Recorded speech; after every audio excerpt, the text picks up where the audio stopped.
That's where I long to be with my three good companions, just my rifle, pony and me.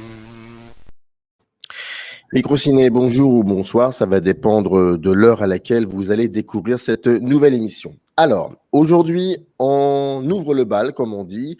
On commence de revisiter la filmographie de ce cinéaste sud-coréen, l'un des plus importants et de la fin du 20e et du début, surtout du 21e siècle, Hong Sang-soo.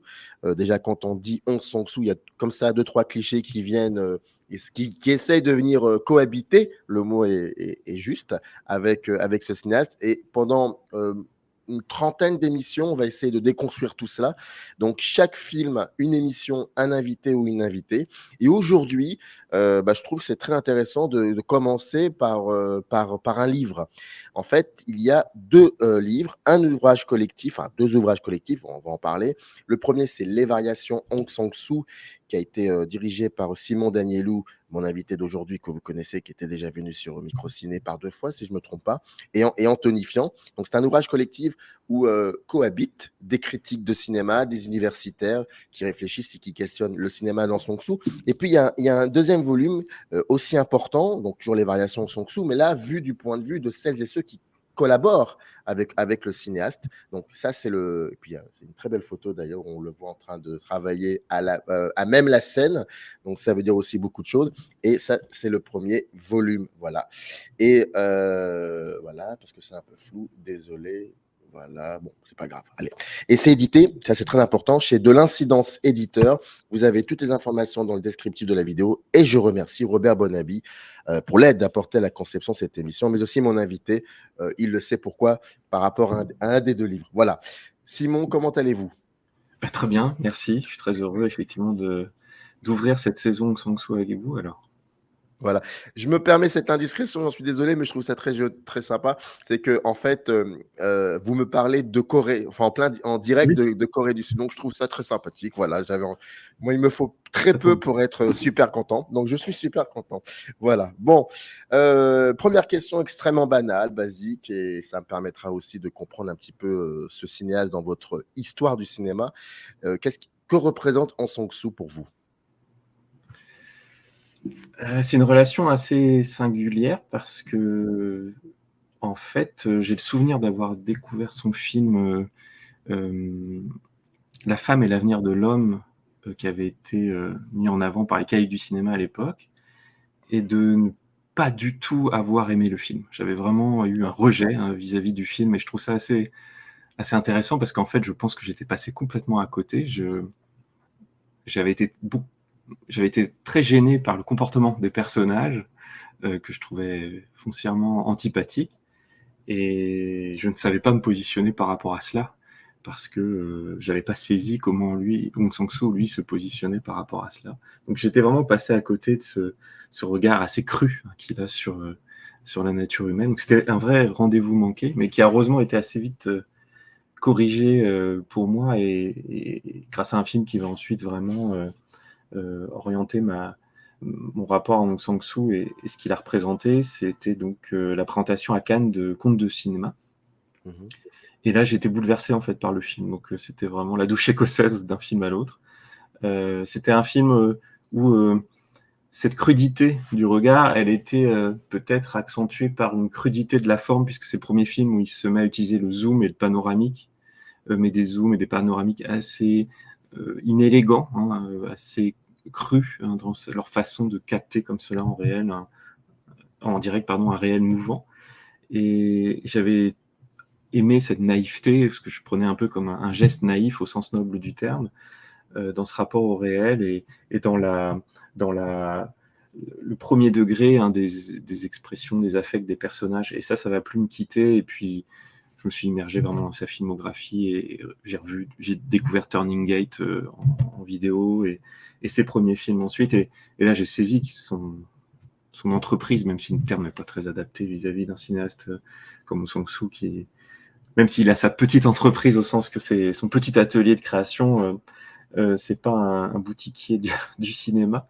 Et il a développé ce rapport cru au réel, aux affects de ces Coréens et de ces Français aussi parfois d'ailleurs, qu'il observe depuis maintenant presque 30 ans. Et du coup, il a forgé comme cela son sillon dans un cinéma sud-coréen qui a quand même grandement évolué en 3 décennies. Il y a eu aussi, je pense d'ailleurs, une forme de compréhension faussée de ce qu'il pouvait représenter. Il a été pris dans ce nouveau cinéma coréen du milieu des années 90. Le cinéma coréen avait connu une sorte de nouvelle vague dans les années 80. Puis dans les années 90, ce nouveau cinéma qui a notamment été vu, en tout cas en Occident, par le prisme du film de genre, avec Bong Joon-ho, avec Park Chan-wook, avec Kim Ji-woon.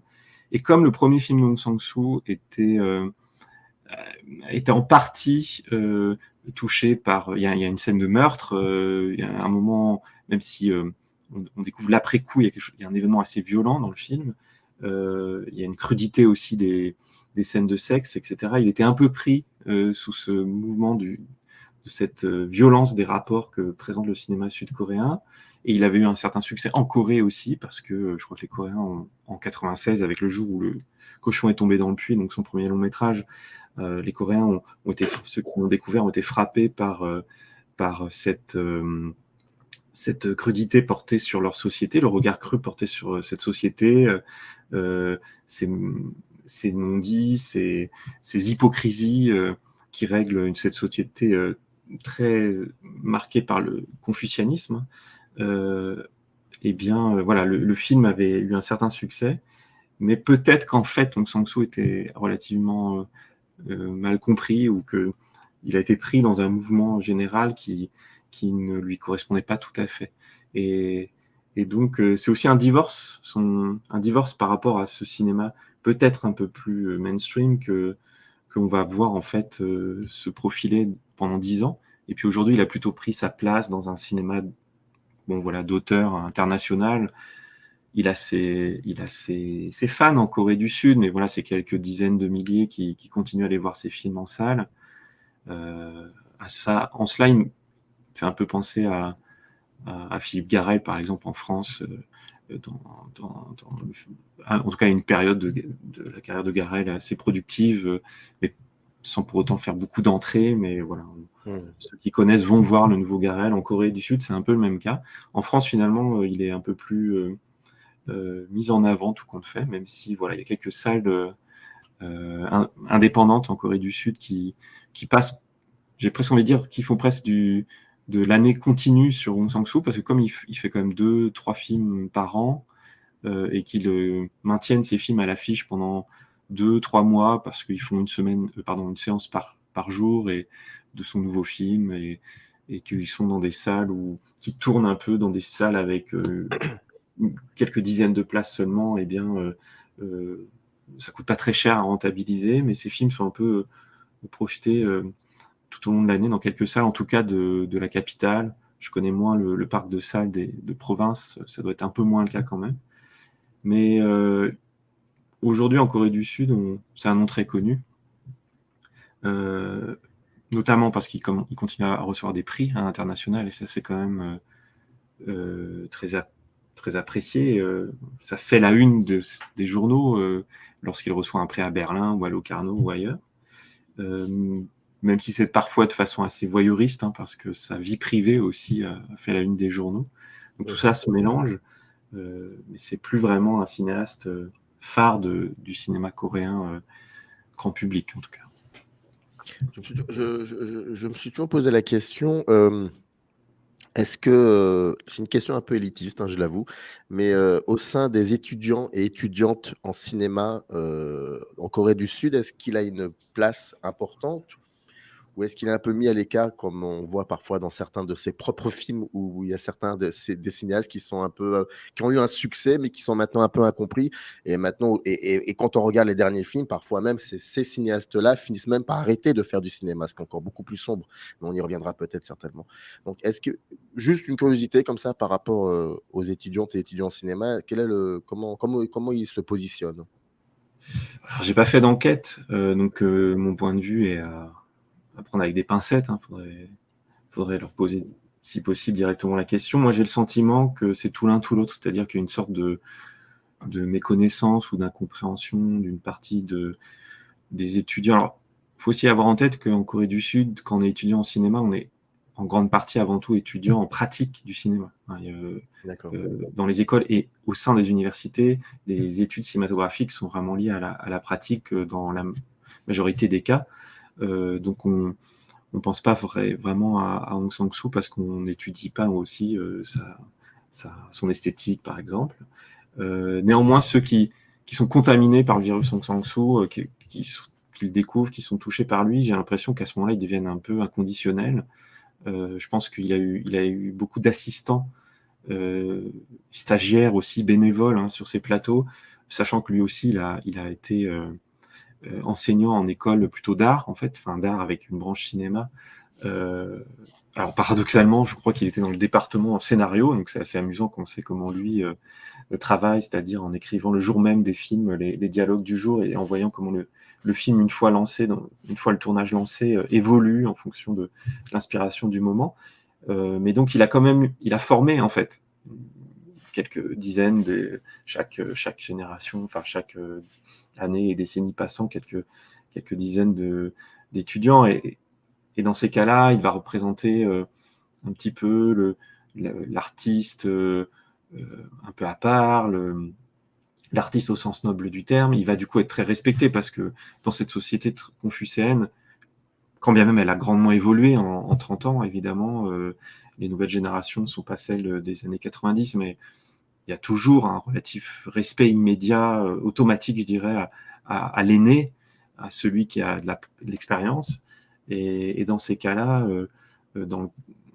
ceux qui viennent se former aux côtés d'Aung San Suu, ils vont être grandement touchés par sa façon de faire et on va les retrouver en fait devant ou derrière la caméra, parfois les deux. En fait, on se rend compte ces derniers temps que ceux que l'on voit les jeunes, les vingtenaires, les trentenaires qu'on voit devant sa caméra, ils ont d'abord été assistants et puis ils ont aidé sur les plateaux bénévolement bien souvent et puis parfois ils sont passés devant. On voit certains qui jouent les premiers rôles dans In the Water ou des films comme cela. Et je sais que lorsqu'on avait travaillé sur les 2 volumes des Variations de Sang Suu, tout passait par son régisseur, directeur de production de l'époque, Lee Jae-han, qui était très jeune. Je pense il apparaissait plus jeune qu'il ne l'était vraiment, mais il devait être à peine trentenaire, peut-être pas. Mais c'est par lui que tout passait, parce qu'à l'époque, Aung San Suu évitait la presse et les contacts directs parce que sa relation avec Lee Min-hee faisait la une des tabloïds et de façon assez voyeuriste et évidemment ça lui posait problème. Mais donc tout passait par Lee Jae-han et on voyait bien à quel point sa rencontre avec Aung San Suu avait changé la vie de ce jeune homme qui, au bout d'un moment, a quitté la trajectoire de Aung San Suu, mais en bon terme. À la fin, à peu près d'ailleurs, où le 2e ouvrage est sorti, il nous a expliqué que voilà, lui, il allait passer à autre chose. Il nous a aidé sur la toute fin de l'ouvrage pour avoir quelques documents. Puis lui, il avait ses propres projets. Et on voyait bien il visait pas le blockbuster. Il n'était pas un étudiant en cinéma qui se voyait déjà à produire des choses pour Netflix ou CJ ou des grandes entreprises coréennes. Il allait dans un cinéma comme cela, bon, voilà, pour le dire vite, plus intimiste, même si le mot est un peu galvaudé. Et donc, je pense qu'il a un impact très fort sur une poignée comme ça de ces jeunes personnes qu'il croise. Mais je ne pense pas qu'il représente aujourd'hui quelque chose de très fort pour les nouvelles générations, soit qui se considéraient comme cinéphiles, soit comme cinéastes en herbe, même si c'est un nom connu en fait. Mais voilà, dans les salles, quand on voit quand on voit ces films dans les salles coréennes, que je disais être souvent ce sont des salles aujourd'hui qui sont des salles qui font galerie, qui font café en même temps. C'est une sorte qui combine comme cela, qui fonctionne grâce à cette triple activité. Ce sont des poignées, voilà, de spectateurs de tous âges, pas nécessairement très jeunes, mais parfois comme cela, étudiants potentiellement en cinéma, et fidèles, mais je vais dire discrets dans leur amour de Aung San Suu. Les variations Aung San Suu, c'est 2 livres donc, comme je disais au début de cette émission. Comment, est-ce que vous pouvez nous expliquer un petit peu la genèse de ces 2 livres? Et puis surtout, comment vous les avez approché cette œuvre-là, la structure du livre, si c'était un voilà, comment avec Anthony Fian, parce que vous êtes 2 à diriger cet ouvrage, comment vous avez pensé aussi cette structure?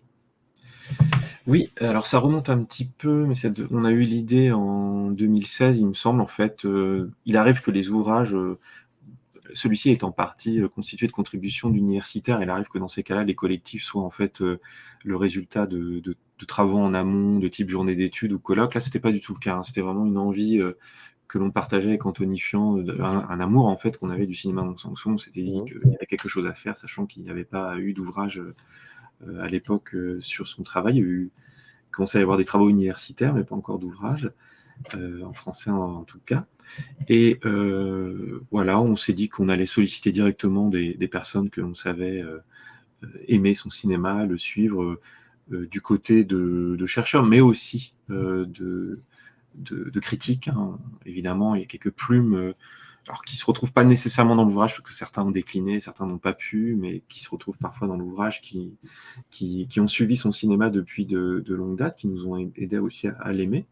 Et donc, on avait eu quand même beaucoup de réponses positives et assez rapides, parce que voilà, c'est un cinéaste quand même qui a touché pour différentes raisons tout un tas de personnes.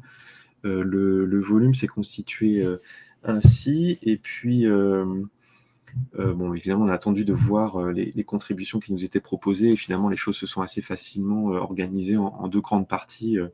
L'une plutôt dans le rapport de Aung San Suu au réel, euh, à cette idée que c'est à la fois un cinéma très réaliste et puis en fait très élaboré. C'est vraiment la double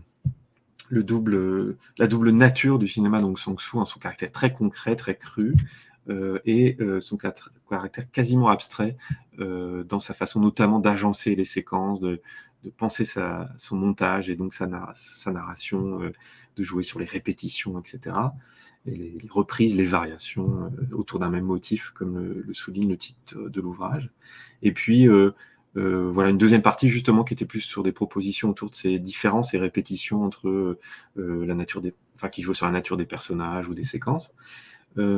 Et puis, à ce moment-là, on s'était dit aussi que ça serait bien d'avoir un petit peu le point de vue sud-coréen, du côté de chercheurs potentiels et de ceux qui travaillent sur ce cinéma-là.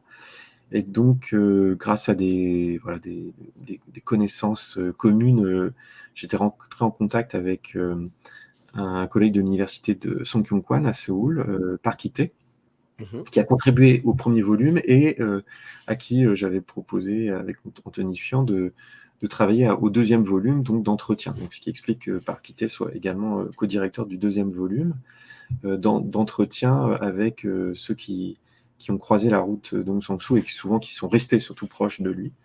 Et ce deuxième volume, c'est un petit peu, le casting, si j'ose dire, d'entretien, il s'est un peu pensé aussi en raison de l'actualité à l'époque. On était donc en 2017.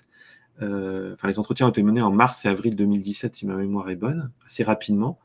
Et en fait, ils ont été orientés par le fait qu'à ce moment-là, c'était quand même un peu particulier dans la vie privée et la carrière d'Aung San Suu. Donc, il débutait sa relation et professionnelle et intime avec l'actrice Kim Min-hee après le film Un jour avec, un jour sans. Et ça avait créé une relative scission autour de lui, puisque voilà, comme il était marié, que voilà, des questions privées, que sa femme refusait le divorce, etc. Il était un peu présenté comme le cinéaste adultère par les tabloïds, qui en faisaient un peu leur une régulièrement. Ça a créé aussi une scission dans le sens que des anciens collaborateurs se sont un peu éloignés de lui, mais ça a aussi resserré le noyau dur de ses collaborateurs. Et ce qui fait que quand nous avons contacté sa petite société de production, Joe Wansa, dont la communication était gérée à l'époque par son assistant Ijean, et bien Ijean nous a dit Aung San Suu est d'accord pour qu'il y ait un ouvrage sur lui. En ce moment, lui, il ne veut pas parler directement. Il y a eu un moment, il y a la potentialité que lui et Kim Min-hee répondent seulement par écrit. Finalement, ils ne l'ont pas fait, mais en fait, on s'est assez vite dit que en passer directement par l'entretien de ses collaborateurs. C'était intéressant parce que même si c'est pas quelqu'un d'extrêmement bavard, il a quand même donné plusieurs entretiens, Aung San Suu, au cours de sa carrière. On a pris notre parti de se dire, justement, on va l'aborder par les entours, par ses collaborateurs. C'est bien aussi de le cerner par ses regards croisés que les acteurs, les techniciens, les collaborateurs vont porter sur lui. Et donc, IGN nous a un peu dit, on lui a proposé la liste des personnes qu'on voulait rencontrer, notamment les acteurs récurrents, son monteur, également ses chefs-op, etc. Il nous a dit, voilà, qui serait potentiellement d'accord de vous rencontrer. Et puis, on a pu comme cela faire ce casting, entre guillemets, sachant que il faut avoir en tête que les comédiens de Aung San Suu, ils sont dans une situation assez singulière, puisque quand ils viennent chez lui, quand ils viennent dans son cinéma, ils sont à la fois un petit peu en vacances, parce que ce sont souvent des stars de la télévision, des stars que l'on peut voir dans des blockbusters sud-coréens, dans des TV dramas, des séries télé, pourquoi pas dans beaucoup d'émissions de télé-réalité. Je pense à une actrice assez secondaire chez lui, mais qui fait du télé-shopping, etc. C'est des égéries de mode, de produits de beauté, etc. Donc, ce sont des acteurs extrêmement connus, des Coréens et parfois, et surtout de plus en plus, de public international. Donc, ils ont les agents, ils font partie de grosses sociétés, d'agences, de stars, etc. Mais quand ils viennent chez lui, ils sont un peu en vacances, au sens que souvent, ils sont pas payés ou peu payés. Ça les change un peu de la manière de faire du cinéma plus commercial ou de la télévision.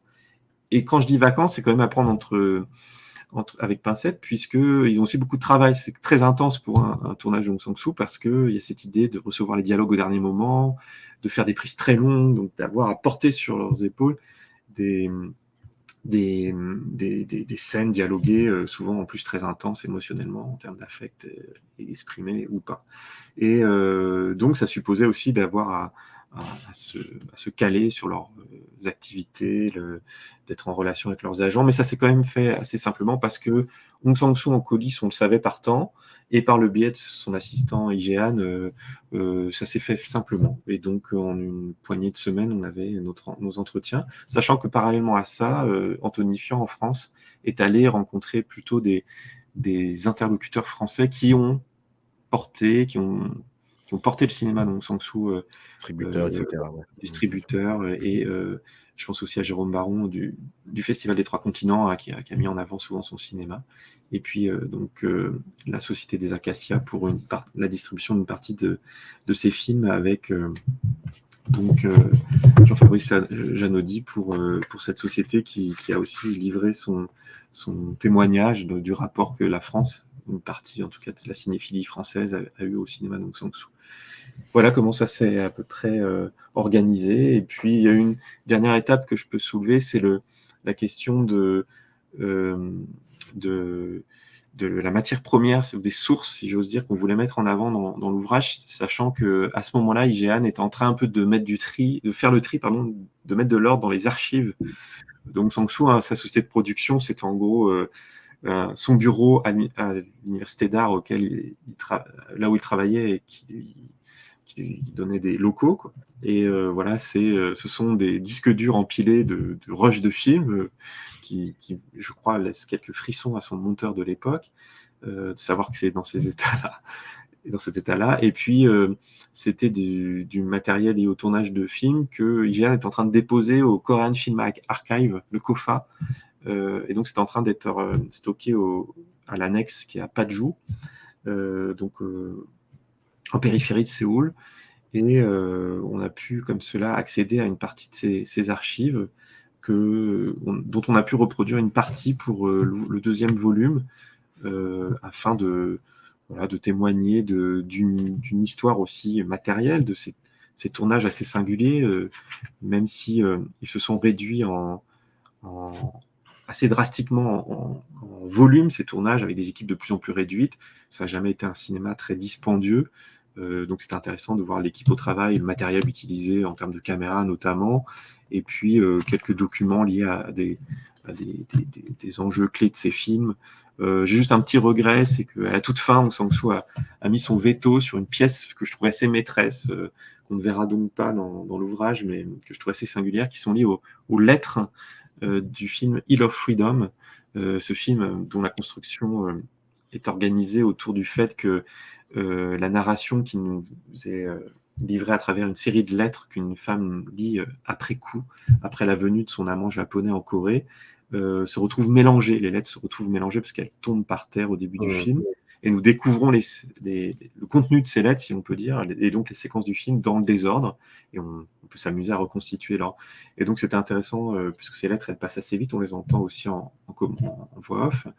Et elles sont stockées là-bas. Et puis, Aung San Suu a dit qu'en fait, il ne souhaitait pas que leur contenu, son but n'était pas que leur contenu qu'il avait lui-même rédigé soit vraiment connu du public. Et donc, voilà, c'est une pièce qui manque, mais il y a tout de même quelques archives sympathiques qui sont venues compléter cette parole que nous ont livré ces comédiens et ces techniciens.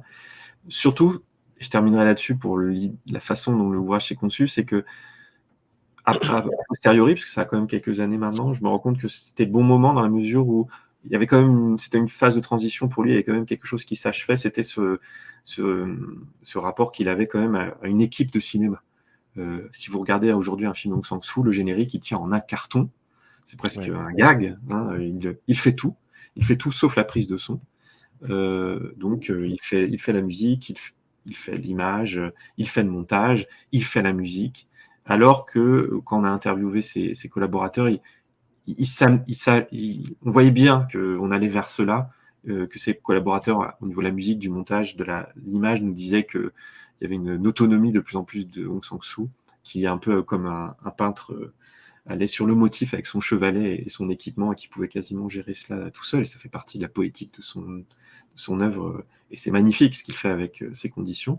Mais on est arrivé un petit peu avant, donc c'était aussi une façon de clore peut-être une période, sachant qu'il avait déjà assez drastiquement changé sa façon de faire depuis le passage au numérique, au début des années 2010, avec un film comme Oki's Movie, Les Amours d'Oki en français, qu'on connaît sous 2 titres. Donc, il avait déjà... il était passé au numérique progressivement, et surtout avec ce film, un numérique assez léger. Et ça avait quand même changé la donne en termes de collaborateurs, de volume des tournages. Là où sur les films de la fin des années 90-2000, il était encore dans une économie de cinéma avec ses équipes assez importantes, son matériel de cinéma plus classique. Donc je trouve que l'ouvrage, il a mis un peu un point, peut-être pas final, mais ou en tout cas, il a accompagné ce passage vers le début des années 2020, où on voit bien qu'aujourd'hui, il est dans une approche encore plus autonome, plus directe encore à ce réel qu'il essaye de capter, sachant que Kim Min-hee aussi est à la fois toujours actrice, mais parfois seulement, ou les deux à la fois, régisseuse, en fait. Elle fait le rôle de directeur de production, donc elle fait un peu le rôle de ce garçon hygiène dont je parlais tout à l'heure. Et à eux deux, en fait, ils organisent cette petite entreprise dont je parlais aussi en ouverture. Vous vous qui suivez le cinéaste depuis ses débuts, enfin même si vous avez redécouvert ses premiers films comme beaucoup de Français, je crois que c'était en 2003 ou 2004, je ne sais plus, il y avait comme ça, les 3 premiers films avaient été distribués. En tout cas pour celles et ceux qui ne l'avaient pas vu dans des festivals en amont. Et parce que le titre de ces 2 ouvrages s'intitule Variations au pluriel, comment vous pourriez nous expliquer, nous définir un peu cette évolution de ce cinéma alors vous le dites hongien, voilà, hongien, parce que certains disent aussi Aung San Suu-sien, hongien. Comment on peut le définir? Parce qu'il est vrai qu'entre ses premiers films et ce que l'on voit maintenant, il y a beaucoup de choses qui ont changé. Encore que le rapport au spectateur, j'ai l'impression, vous avez un terme qui est très beau, c'est au tout début du livre, vous dites la virginité du regard. Il y a une relation entre les films et spectateurs et spectatrices, ça crée une espèce d'empathie. Et alors, quand je dis vous, c'est Anthony et vous, il y a, vous énoncez, vous évoquez la virginité du regard, ça, je pense que ça n'a pas changé. Je crois que c'est toujours là par rapport. Donc, comment on pourrait définir il y a plein de questions dans ma question, mais bon, vous commencez à avoir l'habitude. Donc, comment définir ça? Oui, je dirais peut-être aujourd'hui, je l'ai un peu dit tout à l'heure, crudité aussi, hein, parce que c'est quand même un cinéma assez violent dans son rapport aux affects et à la façon dont on peut se livrer dans des scènes parfois de faiblesse aussi. Mais c'est un cinéma cru, mais qui s'est quand même adouci ces derniers temps, notamment. Peut-être aussi à mesure que les personnages féminins ont aussi davantage pris de place. Je pense que c'est pendant 10, 15, peut-être 20 ans, c'était clairement un cinéma masculin, ce qui ne veut pas du tout dire misogyne, ce qui veut dire qu'il assumait de creuser cette question du regard de ces hommes sur le monde en général, et notamment sur les femmes. Un cinéma, un regard souvent aussi donc cru, violent, mais d'incompréhension parfois, ou même assez fréquemment. Et dans l'idée que il fallait essayer de faire tomber les faux semblants, en fait, les constructions, la place qu'il laisse aux voix off, notamment dans certains de ses premiers films, qui a eu tendance à disparaître aussi d'ailleurs, même à part quelques fois récemment. Eh bien, c'est une façon de faire croire qu'on nous livre l'intériorité d'un personnage, et donc on est obligé d'une certaine façon de s'identifier à lui ou de partager son point de vue, et puis en fait pas du tout. Ce que ça nous apporte, c'est surtout de voir son hypocrisie, la façon dont il négocie avec ce réel violent. Ça, c'est vraiment une notion importante, je pense, avec Hong Sang-soo, c'est l'idée qu'il aime voir comment l'être humain, pour supporter ses faiblesses, ses erreurs, et bien négocie constamment avec lui-même, avec ses faiblesses, avec les autres, avec son rapport aux autres, avec ce réel qui lui échappe constamment. Et en fait, nous, on peut évidemment s'en amuser. On comprend que, évidemment, on est tous un peu concernés par ces hypocrisies du quotidien, mais que pour autant, c'est comme ça qu'on arrive à vivre aussi en négociant avec ce réel. J'ai une expression que reprend Frédéric Saboureau dans le volume 1 que je trouve assez belle, hein, cette idée d'une honte, d'une toute honte bue, hein, cette idée que bon, on n'est pas toujours glorieux, mais on est obligé de faire avec pour tenir le choc. Et ce qui fait qu'on ne peut pas dire que Hong Sang-soo soit un moralisateur. Je pense qu'il n'essaye pas de nous faire la morale, ni de la faire à ses personnages. Ça, je trouve ça évidemment assez plaisant, assez déstabilisant tout compte fait, parce qu'on n'est pas si habitué à cela au cinéma.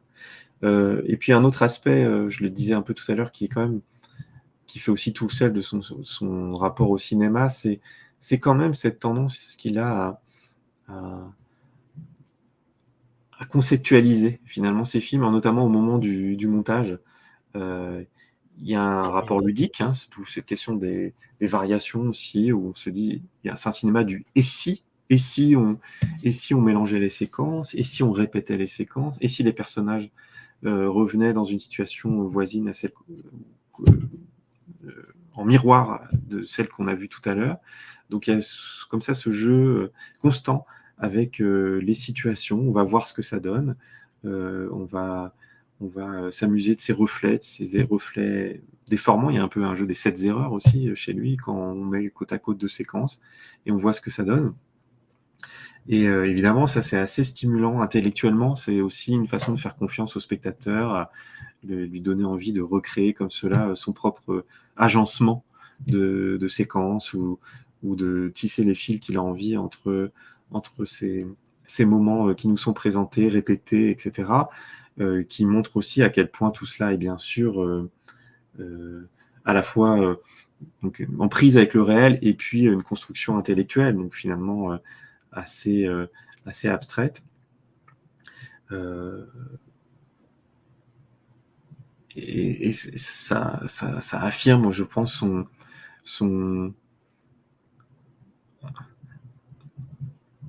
ça évoque en fait son goût de l'abstraction qu'il avait déjà du temps de sa construction personnelle. Hein. Il a toujours mis en avant son rapport à Cézanne, et ça, ça reste assez fascinant, je trouve, 30 ans après, de se dire qu'effectivement, un peu à la façon dont Cézanne nous montre à la fois tout simplement une pomme ou une montagne, euh, il y a aussi ce geste artistique de la touche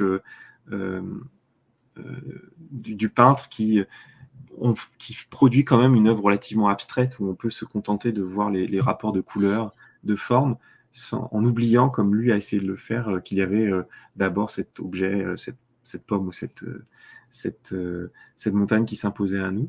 Et j'aime beaucoup hein, ce rapport chez Cézanne, bien sûr, mais donc ici chez Aung San Suu, à ce réel à la fois qui échappe tout le temps, et puis qu'il essaye de contenir le temps d'un agencement par le montage. Je rappelle, hein, les variations Aung San Suu, il y a 2 volumes. Chez De l'Incidence Éditeur, les liens se trouvent dans le descriptif de cette vidéo, si vous voulez vous les procurer, et je vous y invite, parce que ça peut aussi accompagner les prochaines émissions à venir. La préface est de Claire Denis dans le premier volume, et très beau texte d'ailleurs, très très beau texte.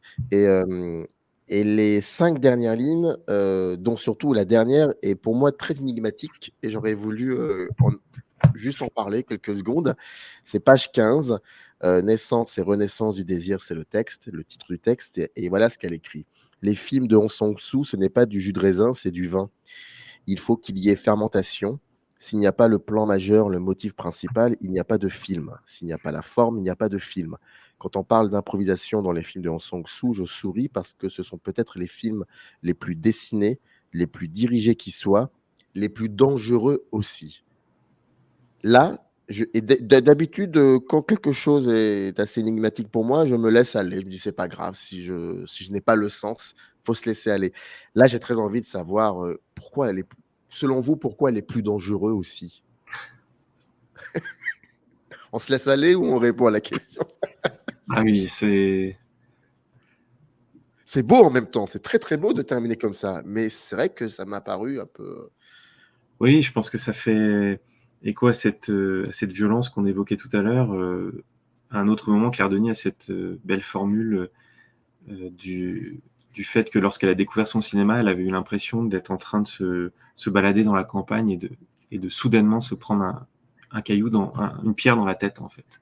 Donc ce choc-là de cette crudité qui nous est présentée sans crier gare chez Aung San Suu participe aussi du fait que voilà, c'est prendre un risque de regarder la nature humaine en face, de regarder son cinéma. Il y a peut-être une part de danger ici. Savoir aussi se mettre en danger en tant que spectateur, c'est peut-être ce qu'elle sous-entend. C'est vrai que il y a un malentendu parfois avec Aung San Suu, l'idée que ces longues scènes de dialogue, souvent alcoolisées, et durant lesquelles les personnages ont l'air de se livrer, sont improvisés. C'est pas du tout le cas. Il y a pas d'improvisation chez Aung San Suu. Les dialogues sont très écrits, même s'ils le sont au dernier moment. Il est assez précis dans le respect de ses dialogues, même si évidemment il y a des moments où ça peut un peu échapper aux comédiens, notamment sous l'effet de la fatigue ou de l'alcool. Il est assez précis aussi dans la direction d'acteur. Hein. En cela, il me fait presque penser à Ozu, hein, qui était assez précis, enfin qui était très précis sur quel geste on doit faire à tel moment, porter un verre à sa bouche, allumer une cigarette, se passer la main dans les cheveux, ce genre de choses. Donc effectivement, ce sont des films très précis, et je pense que c'est aussi en cela qui nous touchent, et donc qui sont dessinés, comme elle le dit, sous cet aspect-là, mais aussi dans leur trajectoire générale, dans la construction qu'il en produit à l'issue du tournage grâce au montage, et qui du coup dessine aussi un regard aiguisé, je pense, participe du caractère aiguisé du regard qu'il porte. Et voilà, on s'y frotte à nos risques et périls, parce que ça met en lumière nos façons de négocier avec nos faiblesses, comme je le disais tout à l'heure, et on n'est pas toujours prêt à le faire. Et j'imagine que c'est en ça qu'ils peuvent être en partie dangereux. Et parfois peut-être dangereux aussi pour les comédiennes et comédiens qui jouent dans ces fameuses scènes. Alors il y a toujours les légendes urbaines qui disent qu'elles ne sont pas si alcoolisées que ça et parfois d'autres disent: «Si, il y a parfois il peut y en avoir aussi», donc moi peu importe de savoir, réellement les choses. En tout cas, je vous invite, vraiment, à vous procurer ces 2 livres. Les variations sont sous les 2 volumes. Et je rappelle donc le premier volume dirigé par Simon Danielou et Anthony Fian. Simon était là pour nous en parler. Et puis le second volume, toujours les mêmes, Simon Danielou, Anthony Fian et Parc Taille aussi, qui a beaucoup travaillé pour le second volume. Et aussi dans le premier où il y a un texte. Merci beaucoup, édité chez De l'Incidence Éditeur. Merci beaucoup, Simon, en tout cas, d'avoir pris le temps en direct de Corée du Sud. Je sais qu'il y a un décalage horaire qui n'est pas à votre avantage.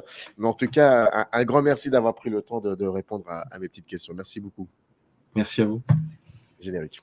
Up arrive in the canyon, that's where I long to be, with my 3 good companions.